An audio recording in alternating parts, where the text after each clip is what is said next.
कि कौन बेहतर है वो प्राइम मिनिस्टर होना चाहिए?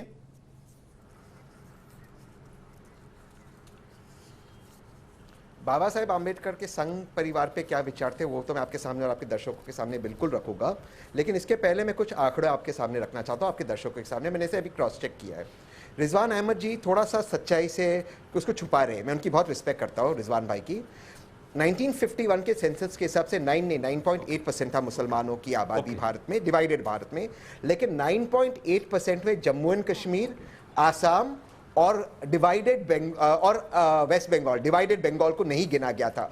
जब उसको लेटर ऑन ऐड किया गया तब वो पॉपुलेशन हो गया था 12.9%, जो लगभग अभी 14% है in rate with the growth of Hindu population. तो हमें चैनल पर जब हम बात करते हैं आंकड़ों की, पूरे आंकड़े हमें सामने रखने चाहिए, गलत बात हमें नहीं करना चाहिए। दूसरी बात मैं करना चाहता हूं आपके सामने, जितने भी भारत के मेजॉरिटी ऑफ मुस्लिम्स थे उन्होंने ये चुना कि वो गांधी और नेहरू के भारत में रहेंगे, ना कि जिन्ना के पाकिस्तान में। मेरे खुद के दादाजी वो गांधी जी की सेवा करते थे, गांधी जी जब जेल में थे उनकी सेवा करते थे।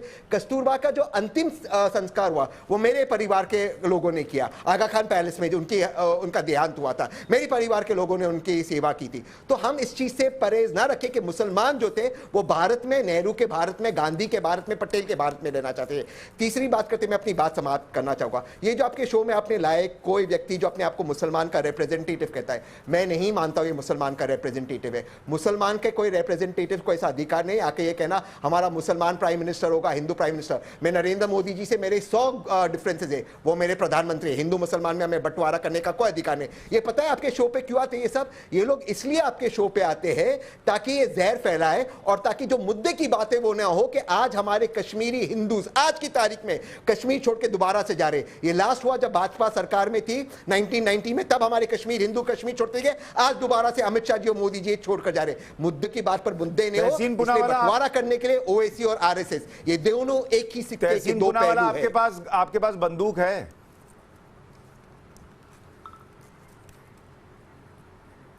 नहीं, बंदूक नहीं है। तो आप किसी को गोली तो नहीं मार सकते हैं, इसका मतलब?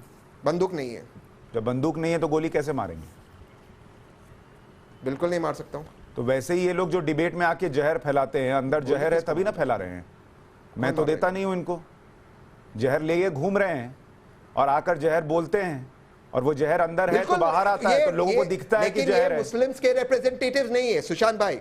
तो अरे ऐसे तो बहुत आ रहे हैं। सुशांत भाई मुस्लिम के रिप्रेजेंटेटिव सर, किसको मेरे माने? रिजवान भाई ऐसे से बहुत लाख आ रहे हैं। डिफरेंसेस हो गए। ऐसे मेरे बहुत आ रिजवान रहे भाई से हैं। लाख डिफरेंसेस हो गए। इसका मतलब अंदर जहर है ना।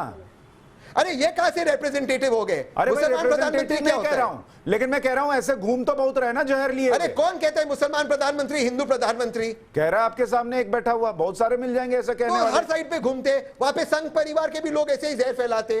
वो आपको ओवैसी मिल जाएंगे, ऑल इंडिया मजलिसे इत्तेहादुल मुसलमीन है हमारे देश में, उसकी पार्टी मुसलमानों की पार्टी है, उस व्यक्ति की पार्टी मुसलमानों की पार्टी है।